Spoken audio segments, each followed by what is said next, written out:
Hey guys, Peter here to tell you about the latest from Ignea, Dreams of Lands Unseen, out April 28th on Napalm Records. This album has 10 tracks, 44 minutes in length, and this is the band's third full-length studio album. They are a Ukrainian symphonic progressive metal band. Now this is a concept record surrounding the life of photographer Sofia Yablonska, and this is a critical element in really grasping what this album is all about. Because this concept impacts the design, the structure, the sound, the flow, and definitely the lyrical content. So it's an important element before you sit down and you listen to the album.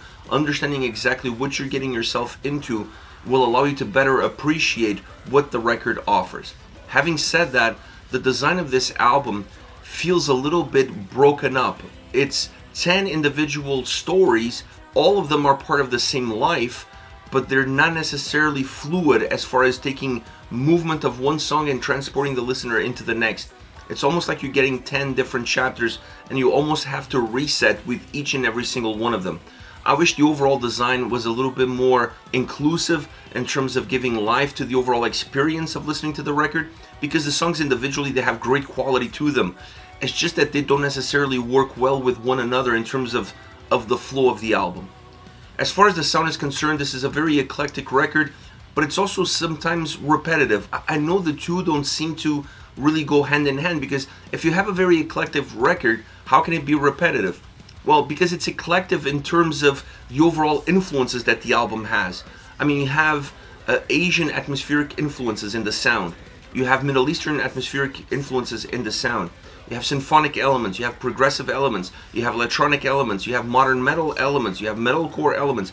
There's so many different moving pieces, which obviously allows them to have a lot more tools at their disposal in order to make these songs connect better with the story and with the main character. So from that perspective, it's really important to have this wide range of influences to play with in order to give songs life, and for the listener to almost see a vivid picture of what the story and what the song is representing. But you also have to be careful in not putting too many songs in a row that have similarities to them. It kind of takes away from the impact of the record and from the impact of the songs. When you listen to this album, it feels like the record has 10 chapters, but then these 10 chapters are break apart into 3 different pieces.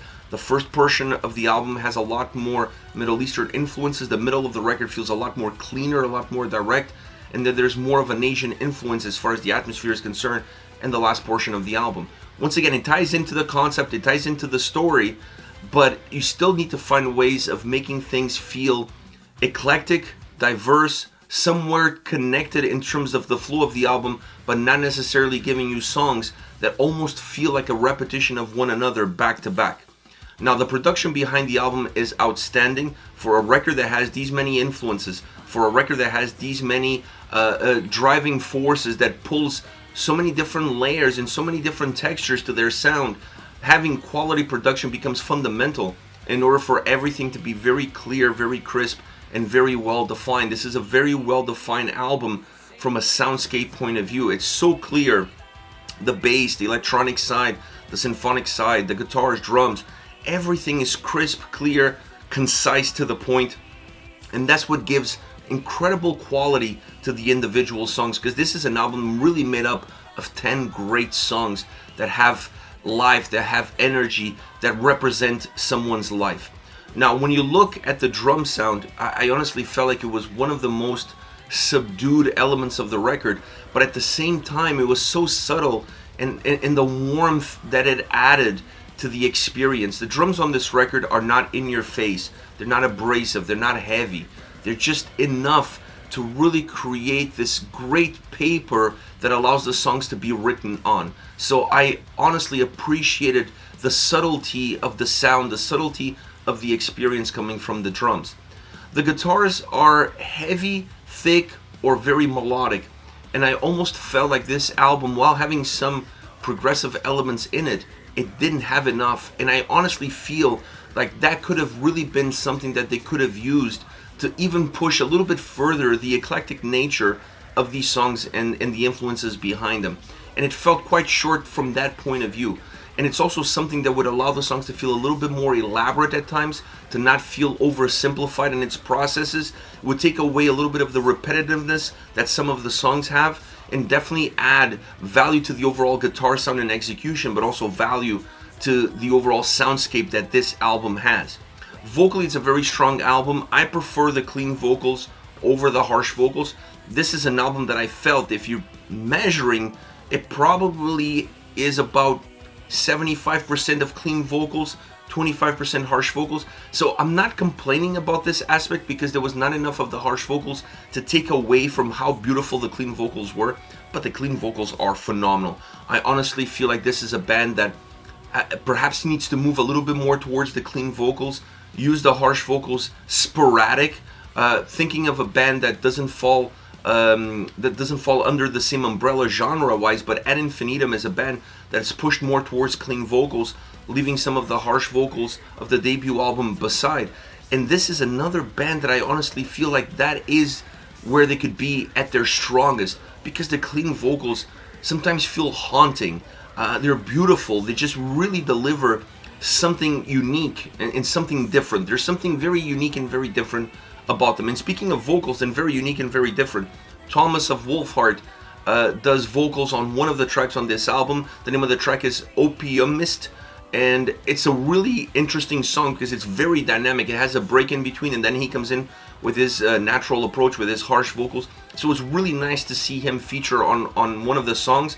I was blown away by it. I was very surprised. Definitely one of the gems towards the end of the record. Is the second last song on the album. Overall, this is a record that has great quality on the individual songs, and I really enjoyed those individual songs. I just didn't enjoy the overall experience the record offered me. When I press play at the first song and I go all the way through, I don't feel connected with a record in general. But if I take songs out of the context of the album, then I really like what I heard, and I really like a lot of the attributes that these songs have. Obviously, there's always room for improvement. As far as favorite songs are concerned, I want to start off with Camera, Obscura. Heavy electronic sounding song, mixing the more melodic moments really well, adding the clean vocals into those melodic moments really enhances it. So it's a song of two different momentums. When the music becomes more melodic, more stripped down, the clean vocals enhance that perspective. When the song becomes a little bit heavier, a little bit thicker, the harsh vocals come in and they also enhance that perspective. This makes the song on one hand very dynamic because you're going up and down throughout the entire track. But it also makes the song very balanced because it never changes from those two different polarities. So this creates a sense of repetition, which, like I said, it makes the song be very dynamic on one hand, but very balanced on the other. Next we have To No One I Owe. Very theatrical song. I love the essence of this track. I mean, it feels like a song that belongs in a play, it belongs in a Disney movie, something along those lines. It has a very theatrical push and theatrical atmosphere to the way it comes across. It also pushes the vocals forward. You always feel like the vocals in this song are leading the charges. They are your focal point. You're paying attention to them first and foremost. And they come across more often than not as a narrator, telling the story, telling my own story, if you will, like in the first person. And I enjoyed that perspective as well. I thought it was really cool, the way the song sounded, the theatrical aspect of it, and then the way the vocals came across, narrating my own story, if you will. So the dynamic between these pieces really made this a standout track. And the clean vocals throughout are so subtly haunting. There's some harsh vocals right at the end, but it's predominantly clean vocals throughout, and they're phenomenal. Like I said, subtly haunting is the best way to describe the vocals on this song. Last but not least, Incurable Disease. This is my personal favorite on this album. It's the more modern metal sounding song. It has symphonic elements, it has electronic elements.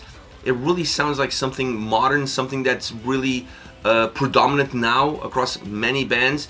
A little bit amaranthish at times, but such a beautiful track. The melody on this song is outstanding, it's through the roof, it's bright. It's a big song that doesn't have big volume. It just has big presence, it has a big aura to it. And that's what gives the song size, not the volume, not the heaviness. The use of clean and harsh vocals creates this perfect symbiosis, perfect dynamic, ups and downs, ebbs and flows for a song that at times feels so calm, so beautiful, so melodic. Having those ebbs and flows vocally really gives life, injects some life into this song. And then it has a chorus that's super memorable, beautiful. The vocals, the sound, the melody, the clean vocals, how they emphasize certain words, the way they finish certain words. It's just really outstanding track overall, but that chorus becomes so memorable. It's a great song musically and vocally. And then you have a keyboard solo. It's just a track that gives you so many different elements, but they all perfectly blend with one another to create a unique song in the context of the record. There's no other song that sounds like this one, that sounds this modern, this clean, this popish, if you will, specifically in the chorus. But because of that, it becomes memorable. And that's, at the end of the day, a great thing to have on any song, on any record. This is it, Ignea with Dreams of Lands Unseen, out April 28th on Napalm Records. Hit me up, let me know in the comment section your thoughts about the band, the singles. I'll see you all at the next video.